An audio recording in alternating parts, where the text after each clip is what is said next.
হলো আকামুস সালাহ। এক নম্বর কাজ কি? নামাজ প্রতিষ্ঠা করবে। কি করবে?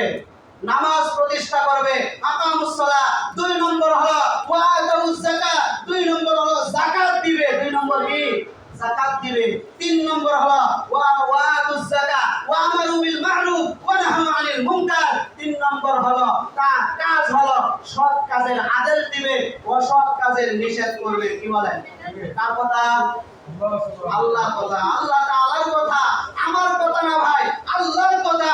আল্লাহ বলছেন যদি তুমি শাসক হও, যদি তুমি নেতা হও, যদি তুমি এলাকার নেতা হও, যদি তুমি দেশের নেতা হও, যদি তুমি জেলার নেতা হও, যাই কিছু হও না কেন, তোমার কাজ হলো আকামুস সালাহ ওয়া আতাউজ যাকাত ওয়া আমারু বিল মা'রুফ ওয়া নাহু আনিল মুনকার। এটা তোমার কাজ। তোমার কাজ নামাজ প্রতিষ্ঠা করতে হবে, যাকাত প্রদান করতে হবে, এরপরে সৎ কাজের আদেশ, অসৎ কাজের নিষেধ। আমরা চাই এই স্বাধীন বাংলায় মুসলমান সবাই নিরাপদ থাকুক। কি বলেন? আমরা চাই কিনা?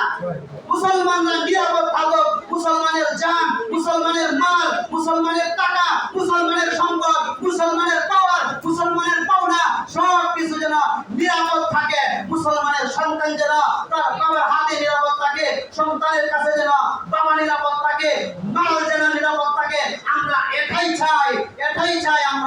আমরা যারাই দেশের শাসক হয়, যারাই এলাকার শাসক হয়, যারাই রাষ্ট্রের শাসক হয়, তাদের কাছে আমরা এটাই চাই যেন আমাদের জান মালের হেফাজত তিনি এরকম ভাবে যে এলাকার মধ্যে, থানার মধ্যে, রাষ্ট্রের মধ্যে, প্রত্যেকটা জায়গার মধ্যে যেন নামাজ প্রতিষ্ঠা করে, যাকাত আদায়ের ব্যবস্থা করে এবং সৎ কাজের আদেশ, অসৎ কাজের নিষেধ এগুলো প্রতিষ্ঠা করে।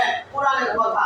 আল্লাহ তাআলা আমাদের সবাইকে আমরা যেন এই স্বাধীন রাষ্ট্র, স্বাধীন হওয়ার পরে আমরা যেন এখন থেকে স্বাধীনতা